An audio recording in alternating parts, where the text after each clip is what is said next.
এইটাকে আমার তাহলে বলেন কোরআন বললো ওনাদের দাবি আর এটা কি জন্য হলো? এইটাই কারণে হলো যে কোরআন তা মানে শুধুমাত্র সমাজে চলার জন্য, সমাজ পরিবর্তন করার জন্য। কখনোই তারা কোরআন মানে না, মানতে চায় না, মানতে পারে না। কারণ কোরআন মানার জন্য যে শিক্ষা নিতে লাগবে, বা কোরআন মানার জন্য তাদেরকে যে মূলনীতি লাগবে, বা কোরআন মানার জন্য তাদের যে আপনার গণতন্ত্র লাগবে, তাদের যে পরিকল্পনা লাগবে, তাদের যে সাংগঠনিক সিস্টেম লাগবে, এই সিস্টেমে কোনোদিন কোনো কিছু লেখা নাই। তাদের যে নেতারা, তাদের যে কর্মীরা তৈরি হয়, এই কর্মী কখনোই নামাজ দিয়ে তৈরি হয় না।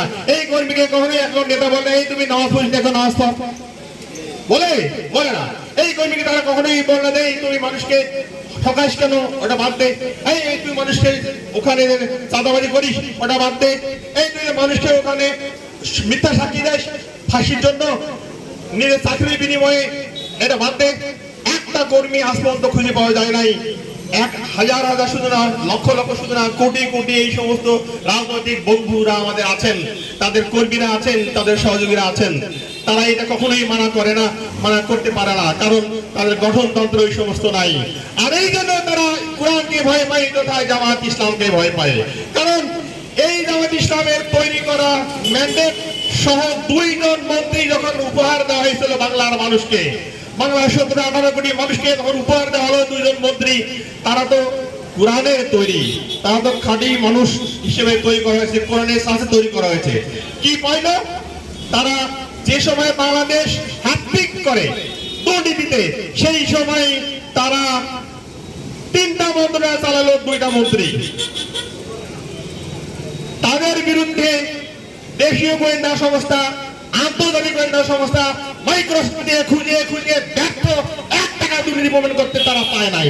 এটা ক্রেডিট, এটা হলো কোরআনের ক্রেডিট, এটা হলো ইসলামী আন্দোলনের ক্রেডিট, এটা হলো বাংলাদেশ জামাত ইসলামের ক্রেডিট। দেখলো হারে এই 2টা মন্ত্রী 3টা মামলা চালায়া এরকম মানে সুনাম অর্জন করতে পারে। এই বছর, পরের বছর 5টা থেকে 7টা, তারপরের বছর 15 থেকে 20টা।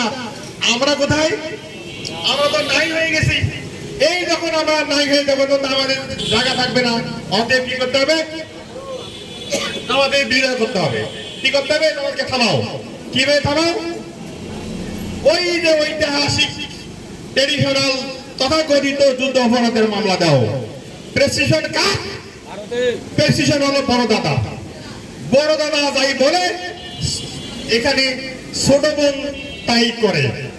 যদি তাই না হয়ে থাকে তাহলে এই সমস্ত মিথ্যা মামলা দিয়ে দিয়া, এই সমস্ত আমরা জুডিশিয়াল কিলিং করে করে এই সমস্ত লোকগুলোকে কি হত্যা করা হলো।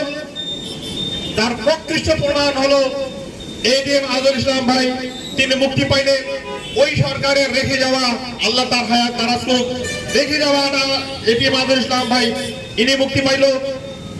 হক একই বিচার, একই কোর্ট, একই আদালত, একই আইন, অথচ তারা তাদের আলমিতে কোর্টগুলোকে করাপ্টেড করেছিল, করে করে আজকে তাদেরকে কিলিং করলো। আপনার জুডিশিয়াল কিলিং, মিথ্যা অপবাদ দিয়ে, মিথ্যা সাক্ষী দিয়ে, সাক্ষীতে কোটি কোটি টাকার বিনিময়ে প্রশিক্ষণ দিয়ে দিয়ে এই কাজটা করতে করে করে তারা আজকে